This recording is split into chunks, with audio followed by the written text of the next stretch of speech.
오늘은 본문 말씀을 가지고 맞장구를 치면 활력이 생긴다라는 제목으로 하나님의 말씀을 증거하겠습니다. 오늘은 예수 그리스도께서 이 땅에 오신 성탄절입니다. 우리 다시 한번 옆에 분들과 인사 나누시겠습니다. 메리 크리스마스. 네, 메리 크리스마스. 네. 메리 크리스마스가 무슨 뜻인지 아시죠? 네, 그리스도를 미사, 그러니까 예배 드려라라는 뜻입니다. 그래서 여러분 메리 크리스마스 하는 것은요, 예수님을 예배합니다라는 뜻이에요. 그러니까 여러분 오늘 이 예배를 통해서 하나님께서 반드시 함께 하실 줄 믿습니다. 자, 우리가 여러분 이 메리 크리스마스 성탄절에 메리 크리스마스 이렇게 기쁘게 인사를 하잖아요. 왜 우리가 이렇게 옆 사람과 기쁘게 인사를 해야 되는지를 오늘 10절 말씀이 우리에게 증거하고 있습니다. 우리 10절 말씀을 다 같이 읽겠습니다. 시작. 천사가 이르되 무서워하지 말라. 보라, 내가 온 백성에게 미칠 큰 기쁨의 좋은 소식을 너희에게 전하노라. 자, 천사가 얘기하는 겁니다. 내가 이제 기쁜 소식을 전할 거야 하면서, 그런데 여기서 중요한 것은 누구에게 전한다는 거예요? 너에게 전한다는 거예요. 남에게 전한다는 게 아니라 누구에게? 나에게. 너에게는 나에게죠. 여러분, 오늘 기쁨의 소식은 나에게 전하는 말씀인 줄 믿습니다. 여러분, 나에게 전하시는 거예요. 나에게 전하시는 거예요. 얼마나 기쁜 거예요. 온 백성에게 다 전하는 거지만 특별히 오늘 나를 부르시고 나에게 이 기쁜 소식을 전해주신대요. 여러분, 오늘 우리가 주인공인 줄 믿습니다. 첫째 예수님 주인공이지만 오늘도 우리도 주인공이란 말이에요. 그렇다면 무엇이 기쁜 소식이냐? 우리에게 무엇을 소식을 전해주시는 거냐? 우리가 알아보도록 하겠습니다. 우리 1절 5절을 교독하도록 하겠습니다. 그때에 가이사 아구스도가 영을 내려 천하로 다 호적하라 하였으니, 이 호적은 구레뇨가 수리아 총독이 되었을 때에 처음 한 것이라. 모든 사람이 호적하러 각각 고향으로 돌아가매 요셉도 다윗의 집 족속이므로 갈릴리 나사렛 동네에서 유대를 향하여 베들레헴이라 하는 다윗의 동네로. 다 같이 읽겠습니다. 그 약혼한 마리아와 함께 호적하러 올라가니 마리아가 이미 잉태하였더라. 네, 아멘. 예수님 당시에 문서가 하나 발견됐습니다. 로마 시대의 문서였는데요. 이 문서에는 이런 이야기가 적혀 있었습니다. 당시 로마 황제가 14년마다 로마의 속국이었던 나라의 남자들은 꼭 14년마다 너희 고향으로 돌아가서 호적을 조사하라, 호적을 다시 등록하라라는 이 문서가 발견됐습니다. 이 문서 안에는 왜 그렇게 호적을 다시 등록하게 했냐면 인구를 파악하고 군대를 징집하고 세금 징수를 정확하게 하기 위한 이 로마의 그런 어떤 황제의 생각이었습니다. 오늘 말씀에도 보니까 이 예수님 태어날 시대의 당시 로마 황제가 아우구스투스 황제였을 때입니다. 이 아우구스투스 황제가 오늘도 똑같이 칙령을 내린 것입니다. 고향으로 돌아가서 다시 호적을 등록해라. 그러니까 14년이 된 것입니다. 14년이 된 거예요.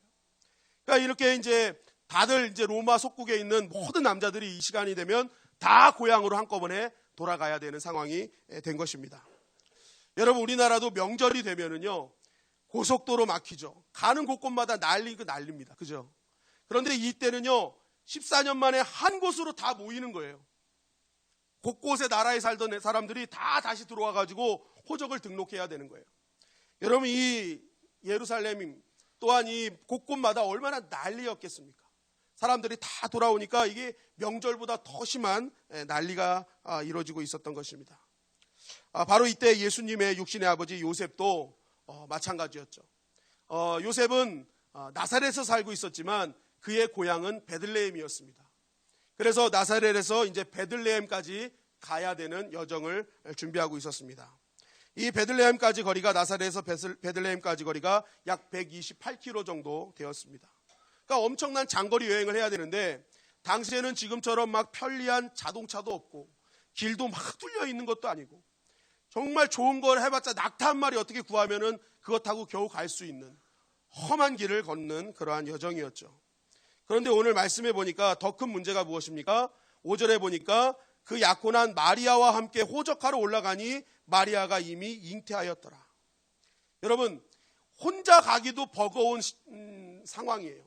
그런데 이제 약혼자를 데리고 왔는데 이 약혼녀가 어떤 상황이에요? 임신을 했어요.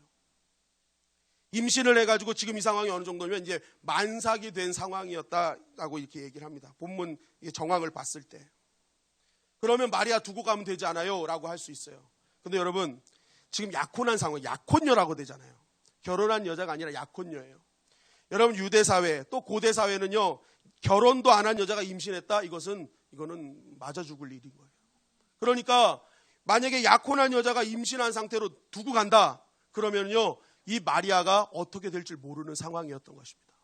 그러니까 이 요셉이요, 아이고 이거 놓고 가면 안 되겠다, 그래가지고 약혼한 마리아까지 이제 데리고 그 먼 긴 여정을 떠나는 그러한 상황이었던 것입니다. 여러분 한번 보십시오. 만약에 이제 여러분들이 요셉이라고 했을 때 이렇게 난리 피는 이 상황에서, 편하게 갈 수도 없는 상황에서 만삭인 약혼녀를 데리고 128km의 여정을 여러분 그 길을 걷는다고 한번 생각해 보십시오. 얼마나 여러분 하나님께 투정 부리겠습니까? 왜 하필이면 이런 상황이에요? 좀 편한 상황도 주실 수 있잖아요. 왜 하필이면 이렇게 약혼녀 좀 애기 좀 낳고 가면 좋잖아요. 어떻게 다 해결되고 가면 좋잖아요. 왜 하필이면 이때입니까? 라고 우리는 얘기할 수 있다는 거예요. 그런데 왜 하필이면 이때 이 황제가 칙령을 내렸는가? 미가서 5장 2절 말씀을 우리 다 같이 한번 읽어보도록 하겠습니다. 시작. 베들레헴 에브라다냐, 너는 유다 족속 중에 작을지라도 이스라엘을 다스릴 자가 내게서 내게로 나올 것이라. 그의 근본은 상고에 영원에 있느니라. 자, 이 말씀은요, 유대인들이 기다리던 메시아가 베들레헴에서 태어날 것임을 말씀하고 있는 예언의 말씀입니다. 그러니까 반드시 그리스도, 메시아, 구원자는요, 베들레헴에서 태어나야 하는 것입니다. 결국 여러분 보십시오. 이 요셉과 마리아가요, 지금 나사렛에서 베들레헴으로 넘어가는 이 계획은요, 이들의 계획이 아니었어요. 황제의 계획도 아니었어요. 누구의 계획이었을까요? 하나님의 계획 안에서 움직이고 있었다는 것입니다. 하나님께서 메시아를 베들레헴에서 태어나게 할 것이다라는 예언의 성취를 위해서 지금 이들은 자신의 상황은 분명히 어려운 상황이지만 하나님의 뜻 가운데 그들은 베들레헴으로 움직이고 있었다는 거예요.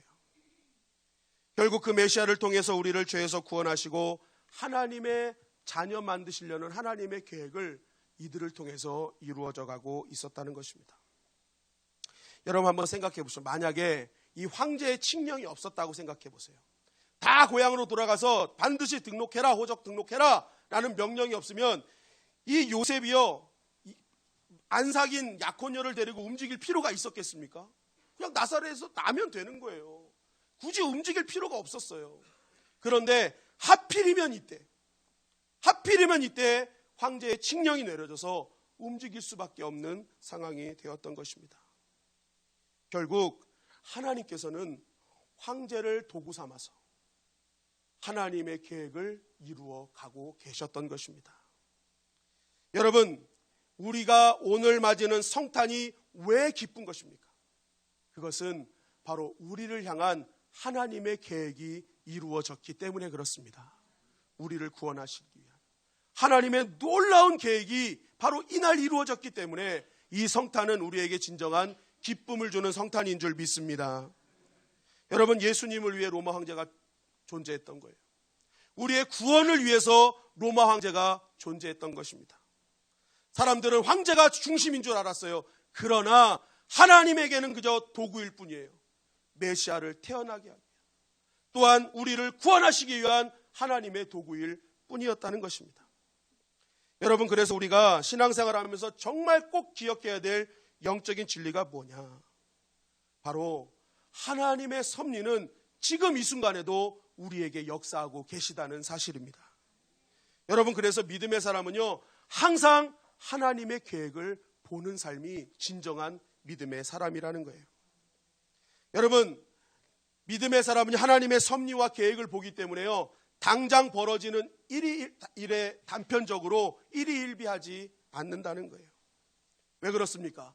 이 역시도 큰 그림 안에서 하나님께서 계획해 가고 있는 것이었기 때문에 그래요. 오늘도 보세요. 요셉과 마리아는 왜 이런 일이 일어났는지 전혀 알지 못했어요. 왜 하필이면 이때예요? 조금 더 편했을 때 보내주셔도 되잖아요. 그러나 그건 그의 생각이었어요. 하나님의 생각은 이미 더 큰 그림 안에서 움직이고 역사하고 계셨다는 것입니다. 오늘 6절 7절 말씀에도 보니까 거기 있을 때에 그때에 해산할 날이 차서 첫 아들을 낳아 강보에 싸서 구유에 누였으니 이는 여관에 있을 곳이 없음이러라. 여러분, 성령으로 잉태한 아이잖아요. 그러면은 그래도 조금 고생해서 갔으면 거기에 정말 호텔 같은 집이 좀 기다리고 있어야 되지 않습니까? 이 아기 누일 정말 이 요람, 흔사한 요람 하나 준비해 놓고 하나님 기다리고 계셔야 되는 거 아니에요? 그런데 잘 집도 없고 겨우겨우 얻은 게 뭐예요? 구유였어요. 구유. 여러분, 요셉과 마리아가 여러분 입장이었다면 얼마나 탄식할 일입니까? 여러분, 메시아라면서요, 성령으로 잉태한 아이라면서요, 어떻게 이러실 수 있습니까? 왜 지금 이거 하필 나의 눈에 보이는 왜 이러한 상황을 나에게 주십니까? 이 말도 안 되는 상황 아닙니까? 라고 우리는 하소연할 수 있어요. 그러나 우리가 기억해야 될 것은 바로 거기서부터 하나님의 역사는 시작된다는 것입니다. 하나님의 거룩한 섭리는 항상 말도 안 되는 생각들, 나의 상황에서 말도 안 되는 내 이성적인 계산으로부터 하나님의 역사는 이미 시작되고 있다는 것입니다. 여러분, 성탄의 의미는 바로 여기 있는 거예요. 바로 하나님께서 우리를 향한 하나님의 계획이 계속적으로 이어지고 있다는 것입니다. 여러분, 우리는 때로는 하나님의 일을 하고 하나님의 길을 간다고 해도 여러분 힘들 때가 분명히 있다는 사실이에요. 그런데 여러분, 현실이 아무리 힘들지라도 여러분 길을 잘못 가고 있는 것은 아닌 것입니다. 내비게이션을 목적지를 찍고 가다 보면요, 여러분 참 좋은 도로로 쭉 갈 때도 있고요, 때로는 그곳을 찾기 위해서 비포장도로 울퉁불퉁한 도로를 가야 될 때도 있어요. 울렁거리고 힘들지만 결국 뭐예요? 그 길도 목적지로 가는 길이라는 거예요. 제가 이번 올 말레이시아 갈 때도요, 비행기 타고 이렇게 가는데 어떤 비행기를 탔더니요, 야, 저는 그 말레이시아 그렇게 비행기 여러 번 타면서 그렇게 흔들리는 비행기 처음 타봤어요. 막 너무 요동을 치는데, 야, 이거 진짜 이러다가 떨어지는 거 아니야? 막 이럴 정도로 막 요동을 치는 거예요. 겨우 이제 공항에 딱 도착해서 내렸는데 우리 교회 한동효 집사님이 저한테 그런 얘기를 하시더라고요. 아유, 목사님, 하늘에도 비포장 도로가 있네요, 그러시는 거예요. 하늘에도 비포장 도로가 있네요, 그러시는 거예요. 얼마나 막 흔들거린지. 그러니까 그건 저만 느낀 게 아니라 탑승한 모든 분들이 야, 이거 큰일 났다, 이렇게 두려울 정도로 엄청나게 흔들린 거예요. 그러니까 야, 하늘에도 비포장 도로가 있네요, 라고 물어보시는 거예요. 여러분, 아무리 비포장 도로를 할지라도 목적지는 도착했어요. 여러분, 우리가 하나님의 일을 한다고 해서 비포장 도로가 없는 게 아니에요. 구불구불하고 우리를 막 힘들게 하는 길들이 분명히 있단 말이에요. 그러나 믿음은 무엇입니까? 목적지를 보는 게 믿음이라는 거예요. 하나님의 섭리를 보는 게 믿음이라는 거예요. 지금 내가 그 목적지가 저기 있는데 조금 흔들리다고 해서 차 돌리면 영원히 목적지 못 가는 거예요. 여러분, 오늘 성탄의 기쁨이 바로 그러한 의미라는 거예요. 하나님께서 너를 향한 이미 놀라운 계획을 가지고 섭리 가운데 너의 인생을 이끌어가고 계심을 기억하라는 것입니다. 이 성탄마다 너희는 기억하라는 거예요. 하나님께서 역사하고 계시다. 그러니 절망하지 말고 낙심하지 말아라. 여러분, 이것이 우리를 향한 성탄의 메시지인 줄 믿습니다. 여러분, 결코 길이 험하고 멀다 절망하지 마십시오. 주님은 오늘도 우리를 향해서 당신의 결국과 목적지를 향해서 하나님의 방법으로 인도하고 계시는 줄 믿습니다. 그래서 상황을 보는 것이 아니라 하나님 향한 섭리를 보는 거예요. 우리 6절 7절 말씀을 다시 한번 읽겠습니다. 6절 7절 시작. 거기 있을 때 해산할 날이 차서 첫 아들을 낳아 강보로 싸서 구유에 누였으니 이는 여간에 있을 곳이 없음이러라. 자, 보니까 이제 사람들이 너무 많이 몰려보니까 잘 곳이 없었어요. 그런데 마침 어떤 일이 벌어진 거예요? 해산할 날이 차버린 거예요. 이거 큰일 났다, 이거 어떡하냐 하고 막 찾다 보니까 결국 찾아낸 데가 어디예요? 구유를 찾아낸 것입니다. 여러분, 왜 구유에서 예수님이 태어나셔야 됐는가? 오늘 12절 말씀해 보니까요, 너희가 가서 강보에 쌓여 구유에 누워있는 아기를 보니니 이것이 너희에게 표적이니라 하더니. 하나님이 말씀하시는 거예요. 구유에 누인 아기가 표적이다. 구유에 누인 그 아기를 통해서 나는 분명히 말할 것이 있다. 상징적인 의미가 있다는 것입니다. 그렇다면 이 구유가 도대체 어떤 것이 우리에게 기쁨을 주는 상징적인 의미일까요?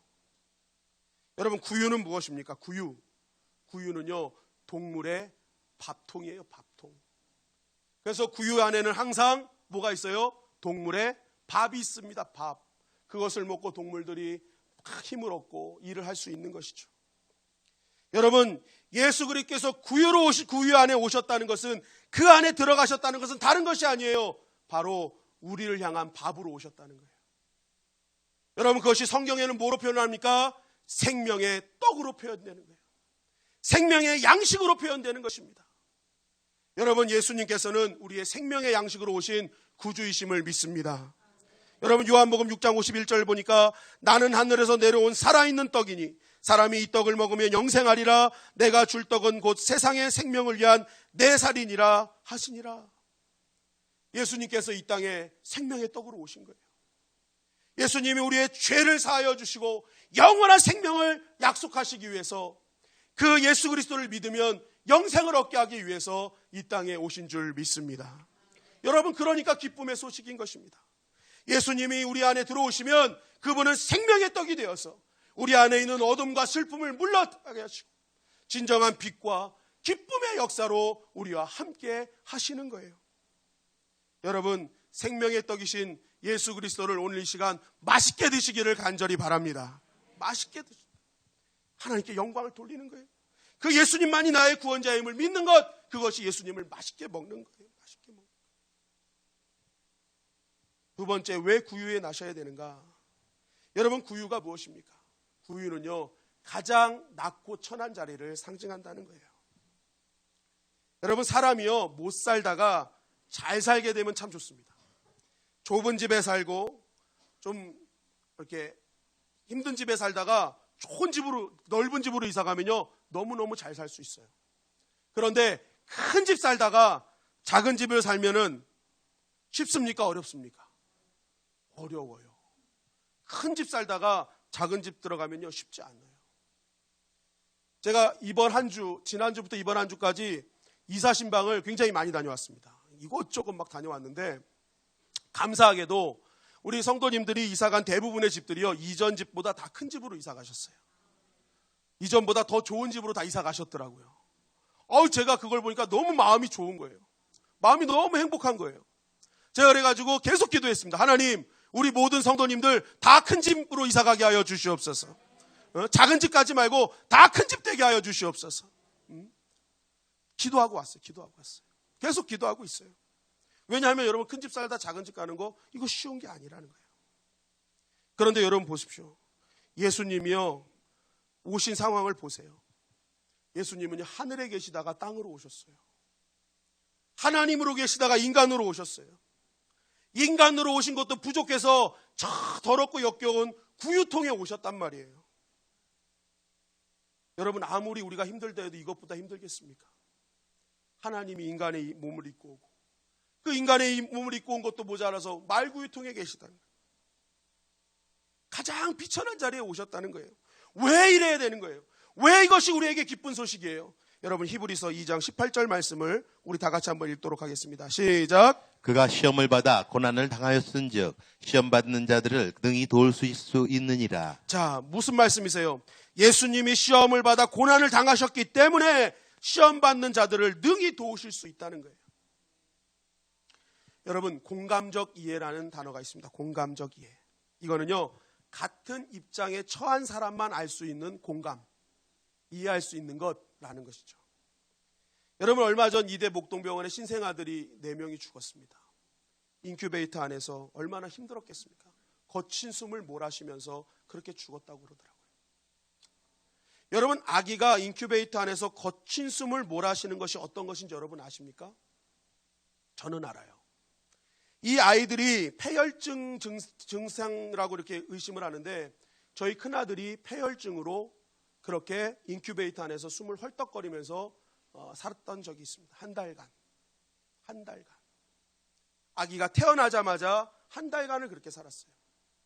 그 인큐베이터 안에서 그 갓난아기가 더 이상 바늘이 찌를 데가 없어서 머리를 깎아서 머리에다 찌르고 하는 그런 모습, 헐떡거리는 모습을 볼 때 이 부모들의 마음은요, 정말 찢어져요.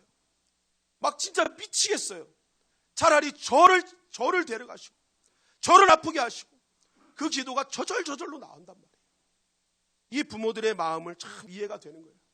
근데 그 부모들은요, 저보다 더 찢어지죠. 저는 그래도 한 달 만에 이 아이가 살아서 나왔어요. 그런데 이 아이들은 어떡합니까? 거기서 죽었어요. 그 부모들을 향한 간절한 기도를 했습니다. 그들의 마음을 위로하여 주시고 그들의 눈물을 닦아 주시옵소서. 여러분, 제가 왜 그들을 위해서 그렇게 간절히 기도할 수 있었을까요? 그 마음을 제가 알아요. 저는 공감적으로 이해를 해요. 인큐베이터 안에서 헐떡거리는 아이를 향한 그 부모의 마음이 어떤 건지 저는 알아요. 여러분, 예수 그리스도께서 왜 이 땅의 비천함과 가장 추한 자리로 내려오셨어만 하는가? 왜 이것이 기쁜 소식인가? 바로 그래야지만이 우리를 공감적으로 이해하실 수 있기 때문에 그렇습니다. 이 땅의 인간의 모습을 입고 가장 비천한 자리에서 울부짖는 우리의 심정을 예수님은 아신단 말이에요. 가장 비천한 자리에서 함께 거하셔 보셨기 때문에 그렇습니다. 여러분, 예수님이 이 땅의 진정한 구원자이시며 메시아가 되는 이유가 무엇입니까? 왜 그분은 우리의 그런 아픔을 정확하게 이해하시고 도우실 수 있습니까? 그분은 하늘에서 이 땅에 내려오시고 가장 비천한 자리에 계셔 보셨기 때문에 그래요. 그렇기 때문에 우리를 공감적으로 이해하시고, 그뿐 아니라 하나님이시기 때문에 완벽한 도움을 주실 수 있는 것입니다. 여러분, 혹시 이 자리에 비천한 가운데 있는 분이 계십니까? 아무도 내 마음은 이해 못할 거야 하면서 외로움에 떨고 계신 분이 계십니까? 생각지도 못한 고난 가운데 계십니까? 여러분, 오늘 이 성탄에 정말 비천하고 정말 보잘것없는 구유에 나오셔서 그곳에서 우리를 위해서 공감적으로 이해하며 함께 울어주시고 함께 그 문제를 해결해 주실 예수 그리스도를 기억하시기를 주님의 이름으로 간절히 축원합니다. 반드시 그 예수님께서 여러분들의 모든 문제, 그 어떤 문제도 상관없어요. 주님께서 반드시 해결하시고 우리를 더욱더 큰 하나님의 은혜로 덮어주실 줄 믿습니다. 자, 그렇다면 생명의 떡으로 오셔서 우리의 영원한 생명을 주시고 이 땅에 그런 처절한 현장 가운데 오셔서 우리의 혼과 육을 다 해결해 주시는 이 주님을 바라보는 이 성탄절에 우리가 회복해야 될 신앙은 무엇인가? 우리 8절 10절 말씀을 다 같이 읽어보도록 하겠습니다. 시작. 그 지역의 목자들이 밤에 밖에서 자기 양떼를 지키더니 주의 사자가 곁에 서고 주의 영광이 그들을 두루 비추매 크게 무서워하는지라. 천사가 이르되 무서워하지 말라. 보라, 내가 온 백성에게 미칠 큰 기쁨의 좋은 소식을 너희에게 전하노라. 자, 오늘 이 말씀을 보니까 내가 온 백성에게 미칠 큰 기쁨의 소식을 전하노라 하면서 전한 첫 번째 사람들이 누구예요? 누구예요? 목자들, 양떼를 치는 목자들. 별을 처음 본 사람들은 동방박사들, 소식을 처음 들은 사람들은 목자들. 이거 구분하시면 됩니다. 본 사람들은 누구라고요? 동방박사. 들은 사람들은 양떼를 치던 목자들. 여러분, 당시에 말씀을 잘 아는 율법학자들, 바리새인들, 권력가들, 재벌들, 수많은 일들을 감당할 수 있는 사람들이 그렇게 많았음에도 불구하고 왜 하나님은 밤에 양떼를 치던 목자들에게 가장 먼저 이 기쁨의 소식을 전하셨는가? 그 이유를 찾아보니까요, 여러분, 이 당시의 목자들은요 가장 비천한 직업 중에 하나였답니다. 그 유대 랍비의 문서를 보니까요, 그 사람들이 가장 경멸하고 비참하게 생각하는 직업 5개 중에 3위가 목자였습니다. 목자. 그만큼 목자는요 굉장히 비천하고 사람들이 알아주지 않는 직업이었다는 거예요. 그런데 한밤중에 양떼를 지키던 이 목자들을 향해서 하나님이 알려주신 거예요. 여러분, 양떼를 지키는 목자도 비천한데 하물며 밤에 지키는 그 목자들은요 얼마나 더 비참한 사람들입니까? 생각해보세요. 군대에도요 첫 근무와 마지막 근무는요 병장이나 상병이 서요. 12시, 1시, 2시 근무는요 다 2등병이 있습니다. 곧 괴롭고 곧 귀찮은 일은요 다 쫄병들이 하는 거예요. 오늘도 양떼들이요, 이 밤에 지키는 양떼들은요 그 양지기들 중에 가장 힘없는 사람들이에요. 너희 가서 서! 그래가지고 쓴 사람들이에요. 그 사람들에게 뭐예요? 하나님이 나타나신 거예요. 그리고 기쁜 소식을 전해주신 거예요. 여러분, 이 말씀이 우리에게 전달하는 바가 무엇일까요? 하나님의 이 말씀을 우리에게 주시면서 너희들 성탄절에 회복해야 될 것이 무엇이냐라고 물으실 때 그 말은 다른 것이 아닙니다. 우리가 이 성탄절에 회복해야 될 신앙은요, 목자들을 찾아가는 영성을 회복하라는 것입니다. 이 목자들은 비참하고 어려운 현실에 있는 사람들이었어요. 그런데 그들에게 말씀이 증거됐어요. 마찬가지예요. 이 성탄절에 우리가 회복해야 될 신앙이 무엇이냐? 바로 비참하고 힘든 어려운 현실에 있는 자들을 찾아가서 예수 그리스도의 복음을 증거해야 하는 것입니다. 누가복음 4장 18절 19절은 이렇게 증거하고 있습니다. 우리 다 같이 한번 읽어보겠습니다. 시작. 주의 성령이 내게 임하셨으니 이는 가난한 자에게 복음을 전하게 하시려고 내게 기름을 부으시고 나를 보내사 포로된 자에게 자유를, 눈먼 자에게 다시 보게 함을 전파하며 눌린 자의 자유를 자유롭게 하고 주의 은혜의 패를 전파하게 하려 하심이라 하였더라. 자, 이사야 61장의 말씀을 인용하신 건데요, 예수님께서 말씀하시는 거예요. 내가 왜 왔냐? 내가 왜 왔는지 아느냐? 약한 자, 가난한 자, 억눌린 자, 포로된 자, 눈먼 자들을 자유롭게 하기 위해서 내가 왔다. 그들에게 은혜를 선포하기 위해서 내가 왔음을 말씀하고 있는 것입니다.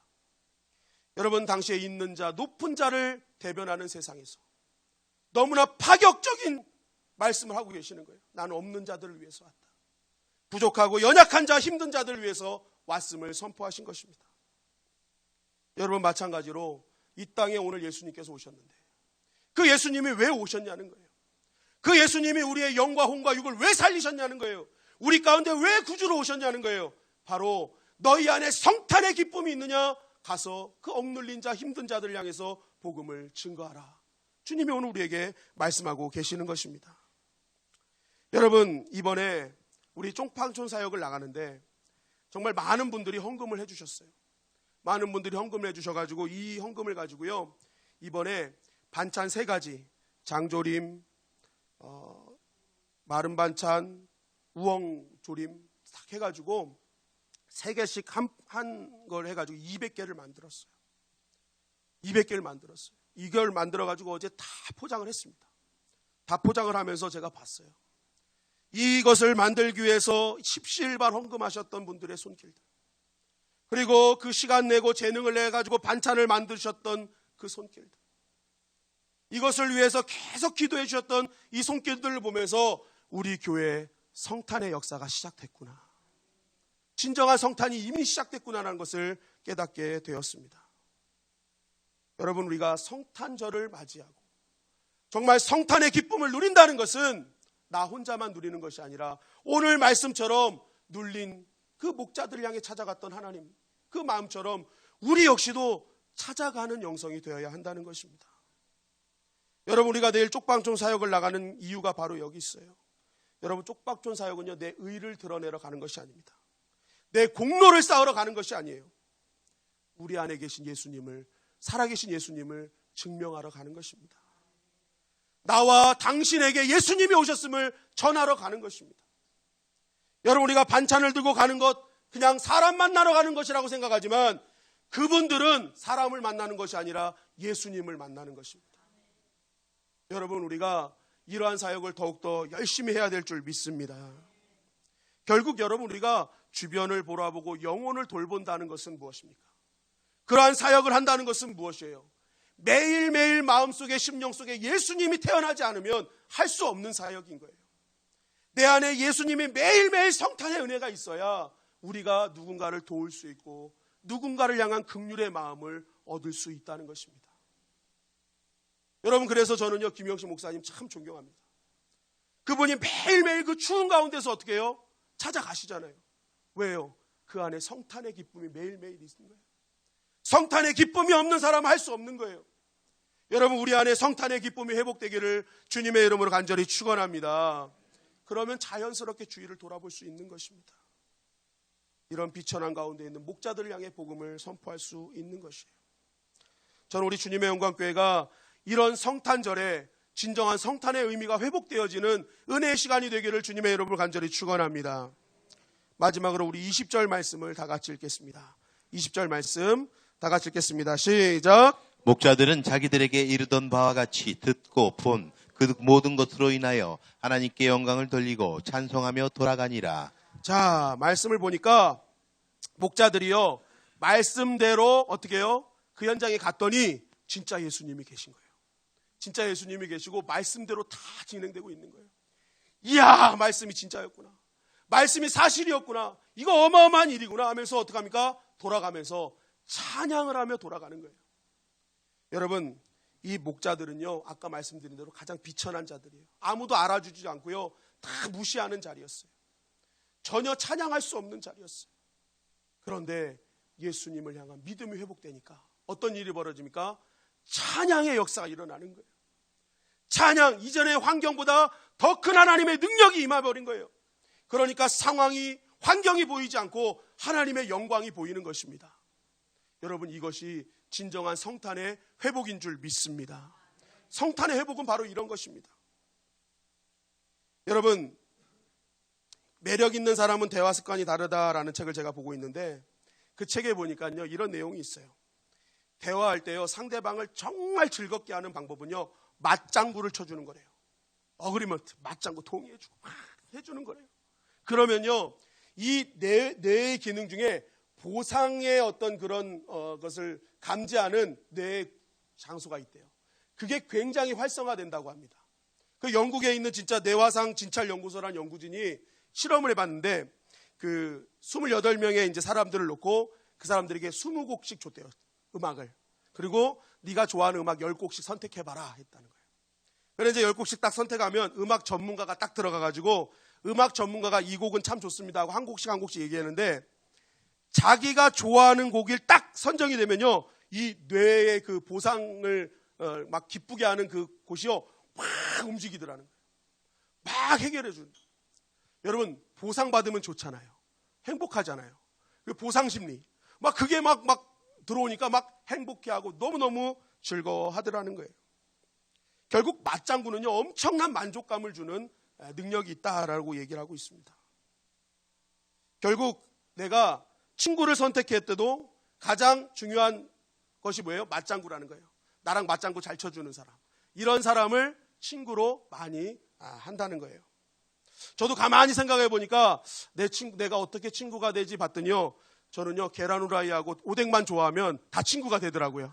제가 계란 후라이 오뎅을 정말 좋아하거든요.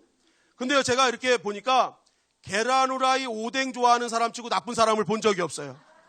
진짜 다 착해요. 너무 선해요. 정말 선해요. 여러분, 이거 거짓말 아닙니다. 제가 살면서 느꼈던 연구 결과예요.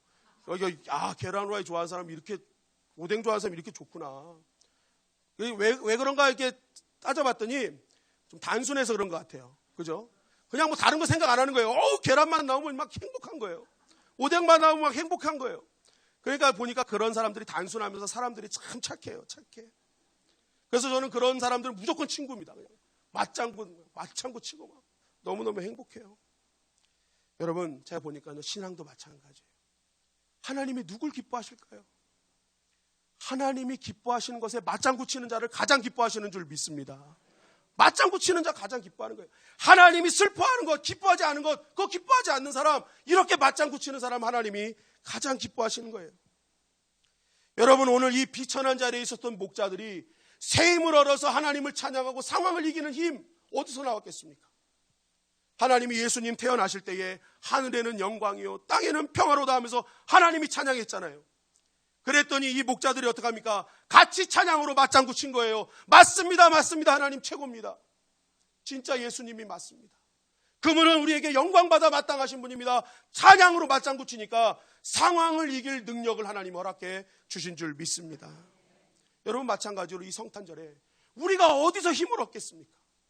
그것은 우리가 하나님과 맞장구 치는 거예요. 하나님이 이 땅에서 이 예수님 바라보면서 찬양하셨으면 우리도 찬양으로 맞장구 치는 것입니다. 여러분, 오늘 오후에 찬양 축제가 있잖아요. 여러분, 찬양 축제 열심히 하시기를 간절히 바랍니다. 제가 오늘 아침에 뉴스를 보니까요, 중국발 스모그가 장난이 아니래요. 오늘 최악의 상황이래요. 여러분, 나가봤자 건강 상하는 거예요. 그러니까 그냥 이제부터 딱 교회 막아버리세요. 막아버리시고 아무도 못 나가게 하세요. 여기서 점심 다 먹고 그냥 찬양하다 가시게끔. 나가면 건강 상하고 가는데 왜 나가시려고 그래요? 그냥 여기서 탁 머무르셔서 찬양하고 영도 살고 육도 살고 할렐루야 할렐루야. 그냥 사는 거예요. 맞장구 쳐야 산다니까요. 맞장구 쳐야 역사가 일어난다니까요. 여러분 오늘 찬양을 통해 여러분 사는 역사가 있기를 주님의 이름으로 간절히 축원합니다. 여러분 성탄의 의미가 사라져가는 요즘이에요. 이 검색어를 보니까요. 크리스마스하고 연관 검색어 보면 다 무슨 카페, 무슨 먹거리, 레스토랑 다 교회는 없어요. 다 그런 장소예요. 롯데월드, 놀이기구 다 이런 거예요. 정말 예배, 예수님 이런 거 없어졌어요. 조회 것도요. 산타가요. 예수님보다 4배나 더 많이 조회된대요. 그만큼 뭐예요? 세상이 성탄절과 무관한 일들, 그러니까 휴일이 돼버리는 그러한 상황이 되어버리고 말았습니다. 물론 믿지 않는 사람들은 당연한 결과예요. 믿지 않는 사람한테 뭐라 할 수 없어요. 그러나 여러분 만약에 믿는 자여도 내가 혹시 청년들 잘 들으세요. 혹시 검색어에 좋은 카페 쳤으면 여러분 회개하시기 바랍니다. 주님의 영광교회를 쳐야지. 주님의 영광교회 예배 시간 딱 쳐야지. 성탄절 예배 시간. 여러분 우리가 한번 생각해 보자고요. 믿는 자는 차별화된 성탄절을 보내야 될 거 아닙니까? 그런데 똑같이 놀이기구 찾고 있고 어디 가면 좋은 분위기에서 밥을 먹을 수 있을까? 여러분 이런 성탄절을 보낸 그런 믿는 자에게 어떻게 하나님이 기뻐하실 수 있겠어요? 여러분 믿는 자는 차별화된 성탄의 은혜를 받아야 될 줄 믿습니다. 그러기 위해서는요 차별화된 성탄을 보내야 되는 거예요. 세상이 알지 못하는 그 하나님의 놀라운 경륜과 은혜를 경험하는 성탄을 보내야 되는 것입니다. 더 엎드리고 하나님과 찬양으로 맞장구 치고 예배로 맞장구 칠 때에 능치 못할 하나님의 능력이 정말 우리를 살리는 하나님의 놀라운 능력이 오늘 우리 가운데 임하게 될 줄 믿습니다. 여러분 오늘은 성탄절입니다. 이 성탄절 정말 하나님께서 주시는 능력으로 정말 더욱더 충만한 하루가 되기를 주님의 이름 간절히 축원합니다. 여러분 그러기 위해 오늘 더욱더 나의 영과 혼과 육의 모든 것을 해결하실 예수 그리스도를 구주로 영접하시고 정말 그분과 함께 동행하는 하루가 되시기를 주님의 이름으로 간절히 축원합니다. 차별화된 성탄을 통해서 반드시 하나님께서 역사하시고 은혜를 내려 주실 줄 믿습니다.